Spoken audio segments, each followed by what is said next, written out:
yourself a cold one. Let's strike 'em, huh? And listen to Ross Tucker break down the top college prospects on another tasty edition of The College Draft.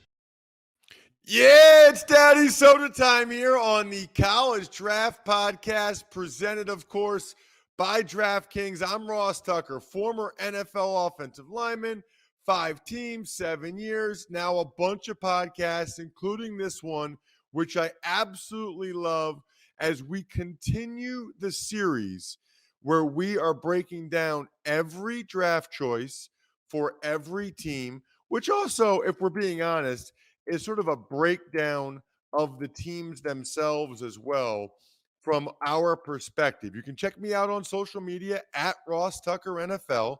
We are at Ross Tucker Pod. And as a reminder, you can also always check out our other shows. We had an awesome Ross Tucker football podcast this morning with Adam Rank and Greg Gabriel, breaking down the Chicago Bears, really breaking down Justin Fields and what they're putting around him or not. We'll get into the NFC North in a couple weeks here on the College Draft Podcast. Today, it is the AFC South with my guy, Emory Hunt, the man with the plan behind Football Game Plan. Wow, bro, Emory, I just made that up. Ross got balled. Dude, that could be like a tag, a catchphrase for you. The man with the plan behind Football Game Plan. I love it. He's at F-Ball Game Plan on Twitter, Football Game Plan on YouTube, footballgameplan.com/2022 draft guide is where you can still get all of the juicy breakdowns, evaluations, nuggets of all of the guys that your team signed as undrafted free agents, which we will get into today. Today, we are talking AFC South and their draft choices, not just draft choices. We actually talk about undrafted free agents. Emory's the only guy that does that because he knows them all, unlike everybody else. And we'll start, Emory, with the Houston Texans. We always go alphabetical order. Houston Texans had a very interesting draft where I think you could argue, even in the first round, Emory, that they took a couple guys higher than I think most people thought they would go. Let's start with Derek Stingley, the defensive back from LSU, who only played 10 games the last couple of years, a little bit inconsistent, had some injury issues. They took him as the number one corner off the board at number 3. And that's the thing. They took guys higher than expected, but they took 2 really good football players. And you talk about Stingley. He was someone to me that just was excellent on tape. Ball skills and instincts. I'm always a big fan of those that are able to have that out there in the secondary. And he is one of the best ones in the country in doing so. Dealt with injury, so I feel like that can be explained for what we saw this past season. But don't get me wrong, he is still a top-tier cover guy that can mirror and match, that can move across the secondary in terms of, hey, our number one guy, you want to move him in the slot? Okay, Stingley can do that as well. You want to play him on the outside? You do that as well. You want to put him off the line of scrimmage and put him in motion? He can do that as well. So I like his versatility. I think he's going to a great situation in Houston playing for Lovie Smith. So I don't know if you agree or not. I know you were really high on Kaiir Elam from Florida, but I did have a scout tell me that they thought Stingley was the only true shutdown corner in this draft, like lockdown, one-on-one, man-to-man corner, which I thought was interesting, because up until a day or two before the draft, it felt like it was all about Sauce Gardner. And yet this scout said, I don't know that Sauce has that type of movement ability that Stingley has. And Stingley was my number one field corner. Elam was my number one boundary corner. And I'm looking at my notes here and what I have as far as his, man skills, 95. His excellent all-around game for the position. He can play any type of technique you want. Patience when he's asked to press. He doesn't eagerly try to shoot his hands. And so for me, I agree a lot of what that scout said, and we see it the same way. And his awareness is off the charts. And again, when you have the ability to catch the football as equally as the receiver, you're a problem. There were thoughts throughout the course of the summer leading up to the 2021 season that LSU was going to use him on both sides of the ball. And so that speaks volumes of what he can do as a guy that can, play the ball. When you put that in the secondary, that's what makes you a lockdown corner. It's not your technique. It's not how well you stay in phases. Man, if I throw the ball his way, he got just as great of a chance to catch it as my receiver. I'm not throwing his way. Curious to get your opinion on Kenyon Green. I guess I thought he'd end up going in the 20s, Emory. And the thing that's interesting to me about Kenyon Green is you see Jordan Davis go at 13, the Georgia D lineman of the Eagles. You see Kyle Hamilton at 14. You're talking about guys that you feel like are top 10 type picks. And then at 15, it's Kenyon Green, who you thought was more of a guy in the 20s. Obviously, the Texans must have really, really liked him because there were still some other good players there. It just felt like there was a pretty decent drop-off from going from Kyle Hamilton to Kenyon Green. And he was my number 2 guard. And I love the versatility. This is someone that can play guard or tackle equally as effective.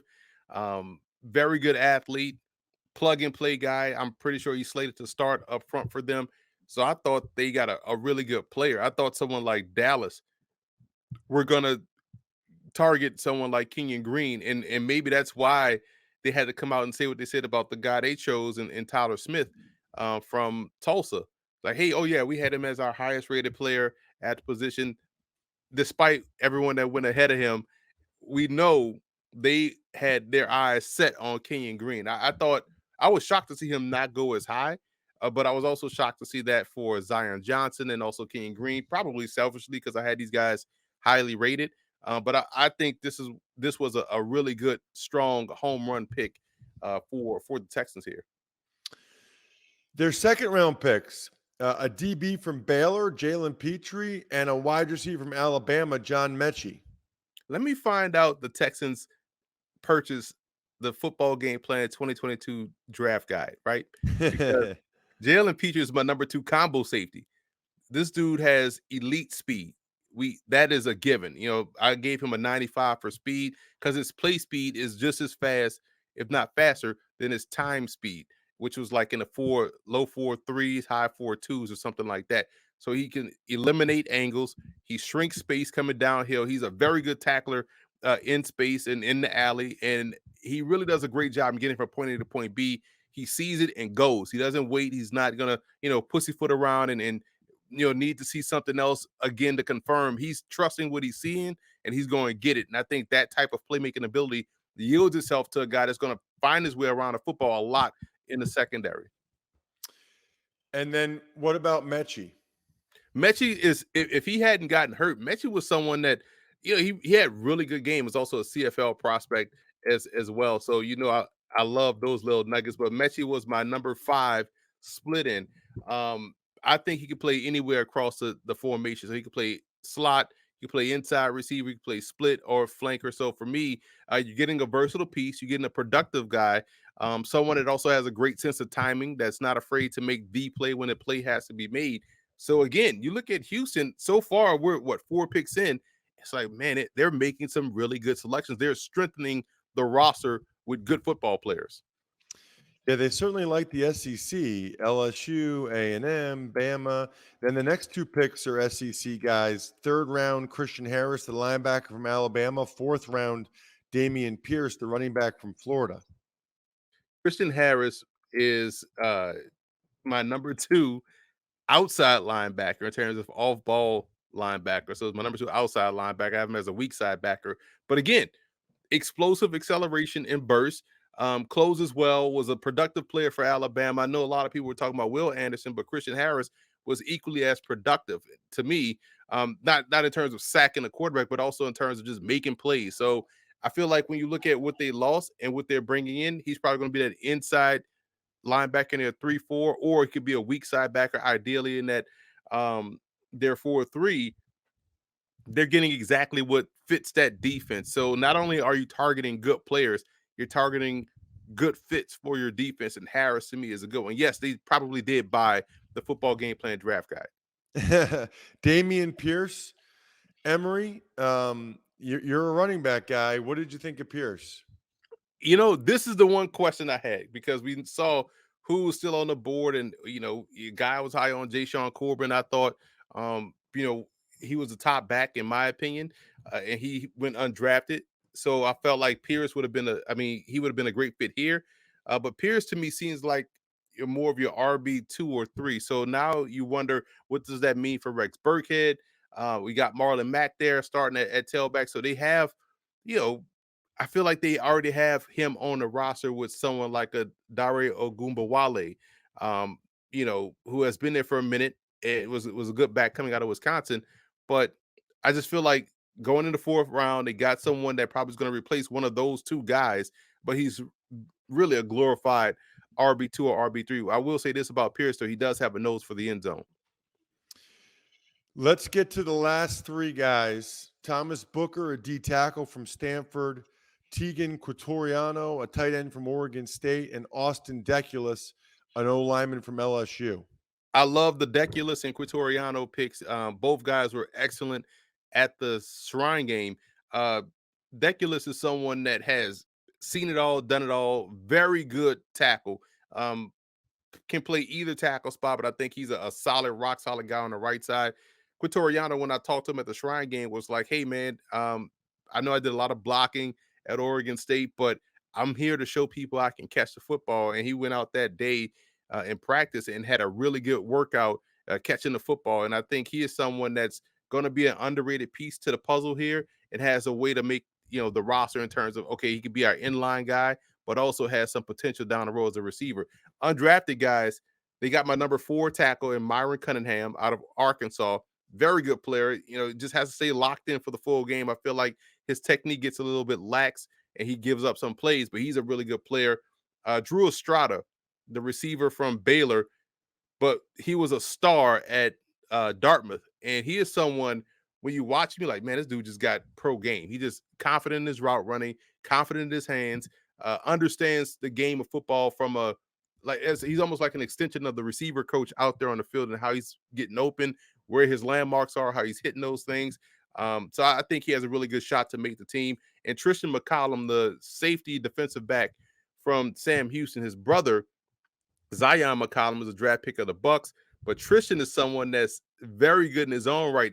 He fits in the mold of what they already had back there, and MJ Stewart, and also someone like Trayvon Smith, who could play corner or safety. But I would keep an eye on McCollum because of his versatility.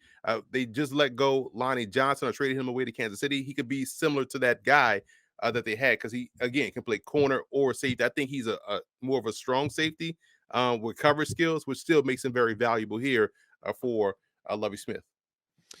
Looking at the Indianapolis Colts, they're the next team up. Their first couple picks, a couple of weapons. They didn't have a first-round pick because of the Wentz trade with the Eagles, but they get Alec Pierce in the second round, the wide receiver from Cincinnati, and then the third round, Jelani Woods, the tight end from Virginia. Yeah, Pierce was my number 3 inside wide receiver, so I'm a very big fan of his game. Confident hands, does a really good job of getting open, underrated speed to where he can accelerate and close on the ball. Woods is an interesting pick because you think about a team that has Mo Alley Cox and Colin Granson, who they drafted last year out of SMU.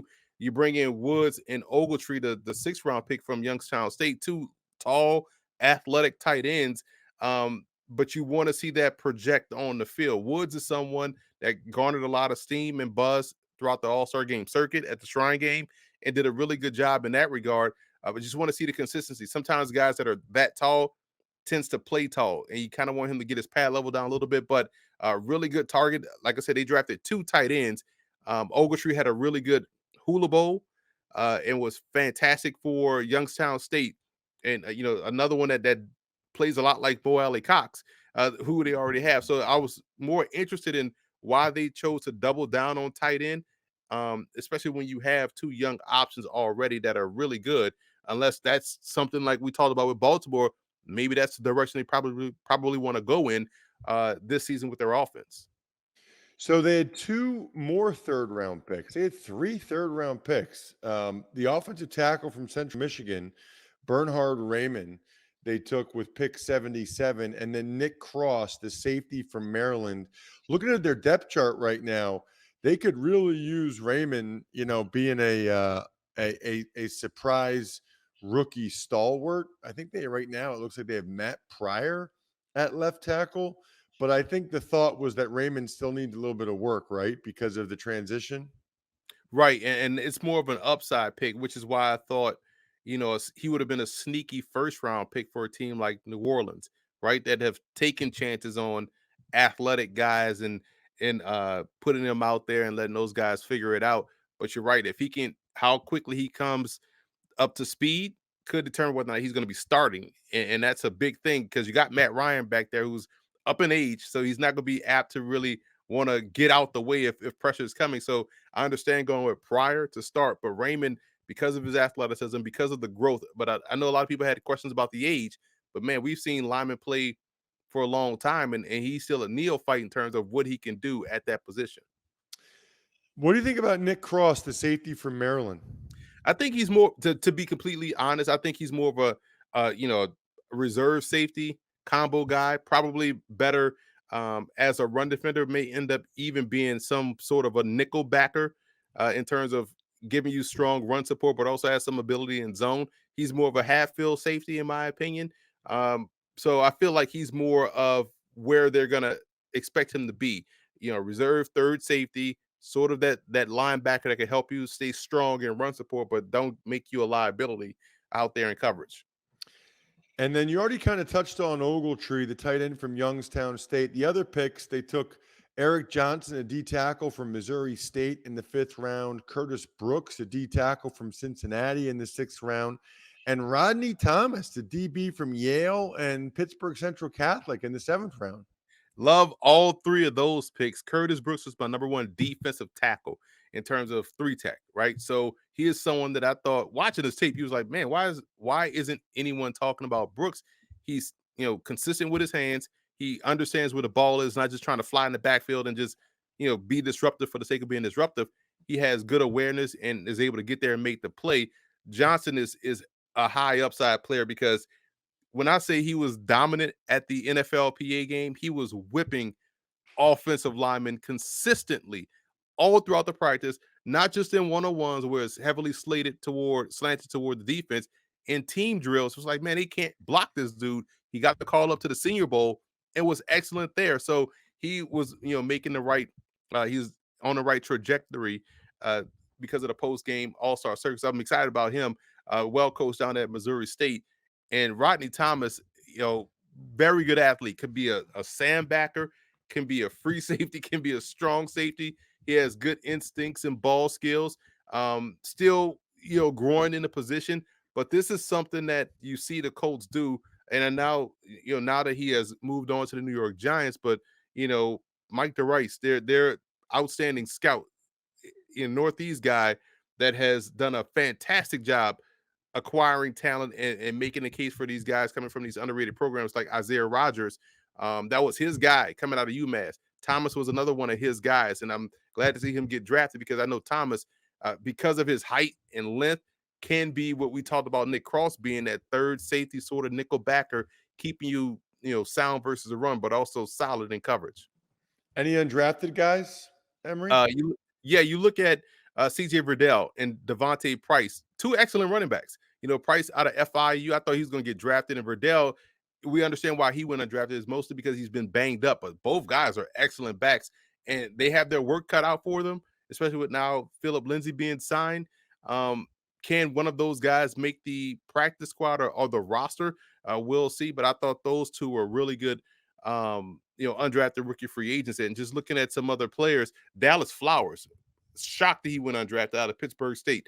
The Gorillas, fantastic nickname.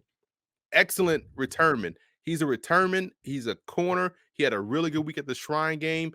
And his age, I believe he's going to be 25 years old because he started his career at Grandview, which is an NAIA program, a stout NAIA program, probably the best one out there in Iowa. Started there and then transferred up to Pittsburgh State and was an All-American there as well. So I feel like he is someone that gives him a long athletic corner and he proved at the Shrine game that he could handle the step up in competition. The Jacksonville Jaguars are up next. I think we've talked a decent amount about their first two picks. Trayvon Walker, who probably went higher than some people thought, the DN from Georgia, and Devin Lloyd, the linebacker from Utah, that probably ended up going lower than people thought. They talk about improving their linebacking core because they got those two guys, right? We know Trayvon Walker, they're going to use him as an outside linebacker, which I guess, okay, we'll see. I'll reserve judgment to see how that's going to work out in terms of having him do something that, he didn't particularly do in college. Why not just have him as a defensive end unless you plan to play a 4-3, but I mean a 3-4. So we'll see. But talk about improving your second level with Devin Lloyd, Trayvon Walker, and your third round pick, Chad Muma, who I really like, long, athletic, and can run. So you got those three guys, and you bring in, the free agent signing Foye Oluokun from Atlanta. Man, you talk about a really good linebacking core that goes with Josh Allen, who's more of your rusher. I like what Jacksonville did there. Both Lloyd, Walker, and Muma, I think, can make significant impacts in year one, with Lloyd and Walker slated to start, and Muma is going to see time a lot, I believe. I thought that was interesting as well, that they doubled up on linebackers after they had signed Foye Oluokun. Really interesting. All right, what about Fortner, the center from Kentucky, in the third round? Solid player, man. They're expecting him to start. They took him in the third round. I'm pulling up my notes here. He was my number 9 center, and the big fan of his movement skills. He's capable of getting out on long pulls and screens with ease. So when you think about the athleticism and you think about Doug Peterson, you think about what he loves to do with the athletic quarterback that he has in Trevor Lawrence, you could see the vision here. They're going to do some creative things, and maybe he could be the Jaguars version of Jason Kelsey, and what he was able to do up front for a long time with the Eagles under Doug Peterson. So I'll still wait and see if that's going to be the case. Not saying he's going to be Kelsey, but you see the vision of the athletic center, a guy that can open up your playbook along with an athletic quarterback. So I love that pick from what I've seen before under Peterson, and kind of seeing why they chose Fortner over other centers. Last three picks: Snoop Connor, running back, Ole Miss, in the 5th round. 6th round, Gregory Jr., a corner from Ouachita Baptist. And then 7th round, Monteric Brown, a cornerback from Arkansas. Was shocked that Greg Jr. Went this far. He had a fantastic NFLPA game and also Senior Bowl. And me being from that area of the country, it's Ouachita Baptist. Oh, Ouachita. That's right. That's right. That's right. It's spelled Ochita. It's right. Ouachita. Yeah, Ouachita. That's right. Ouachita Baptist. Yeah. And very good conference too, by the way, the GAC. Snoop Connor is going to be a better pro than he was a collegiate, has great burst, great explosiveness, but going to a crowded backfield now, you got the free first round pick from last year, Travis Etienne, along with James Robinson. But I do like both Gregory Jr. and also Snoop Connor. Undrafted free agent, they got a gem in Garrett Prince out of UAB. We talked about him a lot on this show. Tight end that can, he's kind of like Travis Kelsey in terms of how much sauce he has in his route running. I like him. I think he has a chance to really shock some people in training camp. Let's move on. Last but not least, it's the Tennessee Titans, who, it's really interesting. Their first round pick, Treylon Burks. I don't know what his issue is, Emory, but it seems like he's been unable to finish a lot of practices so far in OTAs. I want to say it's asthma. He has asthma. Because some people are like, oh, he's not used to the heat. Like, bro, he played at Arkansas.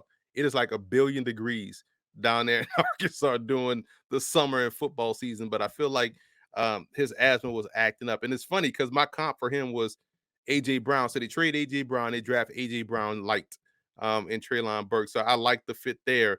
And in the second round pick, we talked about him a lot on this show. Roger McQuarrie out of Auburn covered every big receiver that everyone talked about all draft cycle, and he had their worst game against him. Why no one is talking about him as a top tier corner? They got him in the second round. Now I like the little young corner combo because it got Farley last year. You hope he can stay healthy. Molden as well last year in the third round, and Christian Fulton 2 years ago. Now you have McQuarrie. So I love what they're doing in the secondary with their first two picks.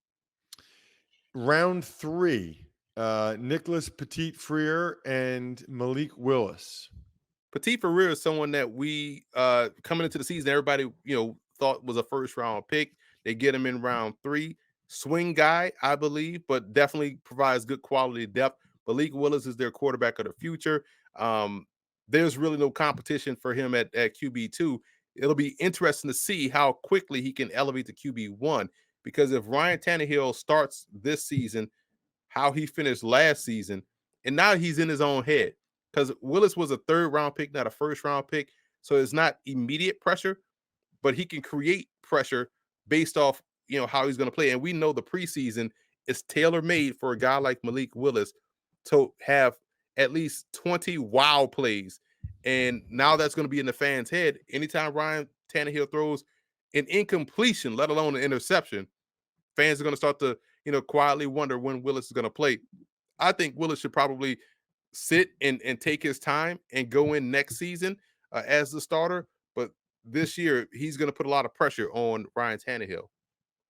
Interesting. Really interesting. You're right about that with the preseason. What about Emory? Some of their next picks, the 4th round, running back Hassan Haskins from Michigan and Okonkwo, the tight end from Maryland. I was shocked that Haskins was that size. You watch Michigan, you don't think he's a big guy, but he's a big, strong runner, and it kind of fits with what Tennessee wants to do in the backfield.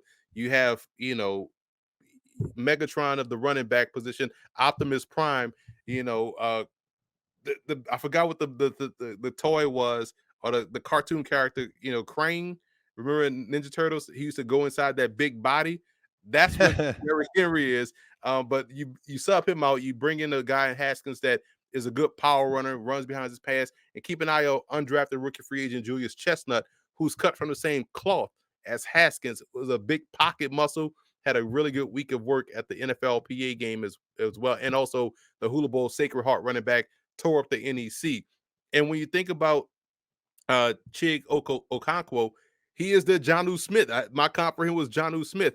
He's going to make a significant impact as a rookie, paired up perfectly with Austin Hooper. Chig has a great rapport with Malik Willis. So again, going into the preseason, those wild plays, expect to see Chig get a lot of it. He's more likely to get in and play right away as opposed to Malik Willis. But I'm a big fan of the fit, the athleticism, and the route running ability of him. I think he is the new Jonnu Smith for Tennessee. Round 5, Kyle Phillips, wide receiver, UCLA. Round 6, Theo Jackson, a corner from Tennessee. Round 6 again, Chance Campbell, linebacker from Ole Miss. Campbell is someone that was intriguing because he's a run and chase guy. He's going to be a core special teamer, I believe. Really good player, good open field tackler, but more of a core special teamer. And Phillips is someone that's solid. That receiving core has to really, make something happen. You trade AJ Brown, so there's a room for these guys to make something happen. Dez Fitzpatrick, they drafted last year. They're going to need him to step up big. Undrafted rookie free agent, if he can stay healthy. Reggie Roberson Jr. From SMU was a big time talent, but had those knee injuries. And let's hope he can, stay healthy and really, make a dent in his roster. Because again, there's a chance for someone like Roberson, Phillips to really crack that depth chart. And just to tie up an undrafted free agent for you. Andrew Rupchick out of Culver Stockton. Bro, listen, in my notes, this dude, he had to be the greatest offensive tackle prospect or offensive lineman in NAIA history. It was not funny how dominant the dude was on film. When I say it was like, we joke about Andy Reid and the punt, pass, and kick competition, how that was him out there, is like legitimately just throwing guys all over the place. So when I got to watch him live at the NFLPA Bowl, he held up against FBS competition. So he is someone that's going to be a developmental player, but he's a 4-time All-American, 4-time Offensive Lineman of the Year, the best NAIA tackle prospect. I think he has a great chance to make the roster. And one more, I would say, very shocked that he didn't go in the draft, but Jaylen Mckenzie. I feel like his Rodney McKenzie's son out of USC, the great O-lineman, great scout, the Block and McKenzie brothers. He is really good, man, and one of the better tackle prospects to come in the class. So I thought they got a free tackle prospect. I have him a little bit higher than Petit Ferrer. So be interested to see how those guys play out during camp. Check him out on social media at FBall Game Plan or Football Game Plan on YouTube. You can always check us out on YouTube, obviously, youtube.com/Ross Tucker NFL. I'm at Ross Tucker NFL, pretty much every social platform. Appreciate the follows and absolutely love those of you that follow at Ross Tucker Pods. You can see the highlight clips of the other shows as well. Other than that, the keg is kicked. We're all tapped out. Thanks for listening to the College Draft Podcast. Make sure to also subscribe to the Ross Tucker Football Podcast, Fantasy Feast, Even Money, and The Business of Sports. All available at Apple Podcasts, rosstucker.com, or wherever podcasts can be found.